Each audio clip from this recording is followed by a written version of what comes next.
Bonjour, Christophe Lemay, président et cofondateur de DeepBlock. Bienvenue à tous.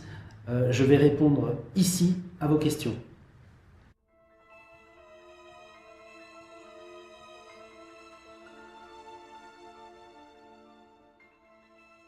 Bonjour Stéphanie. Alors le token, c'est quoi? Je vais essayer de donner une image dans la vraie vie. Ça sera beaucoup plus facile à comprendre.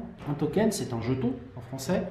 Et on peut, par analogie, par exemple, le comparer à un jeton de casino. Donc quand on va jouer dans un casino, et j'aime bien prendre cet exemple parce que le casino, pour y rentrer, il faut avoir plus de 18 ans. Et pour pouvoir rentrer dans un casino, il faut pouvoir montrer qu'on a plus de 18 ans et donc on va présenter son passeport ou sa carte nationale d'identité. Et dans le monde des ICO, donc des levées de fonds par exemple, on va être obligé de faire ce qu'on appelle le protocole KYC.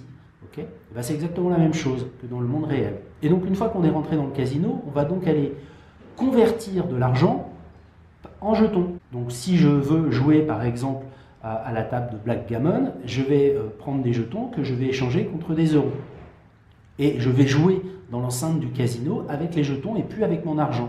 Et je reviendrai à la fin de la soirée, si j'ai gagné, convertir les jetons que j'aurais gagnés en argent. Et bien dans le monde de la crypto-monnaie, c'est exactement la même chose. Je vais donc acheter des tokens avec des devises, ce qu'on appelle les fiat, que ce soit des euros, des dollars, des yens, etc.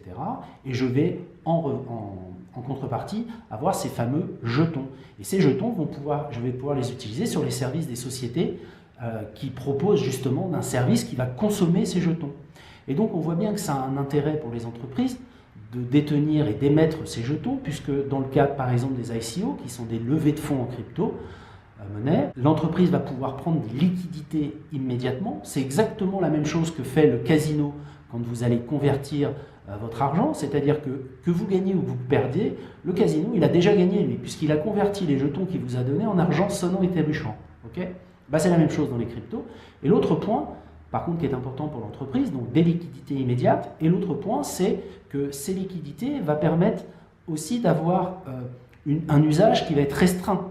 Quand vous avez acheté des jetons de casino, vous n'allez pas pouvoir aller les échanger dans une boulangerie, dans une charcuterie ou dans un autre commerce. Vous êtes obligé de les consommer sur place au sein de l'établissement. Et bien, les tokens dans les entreprises, donc les jetons dans les entreprises ou dans les services de crypto-monnaie, ça sera la même chose. C'est-à-dire, c'est en circuit fermé. Voilà comment ça fonctionne.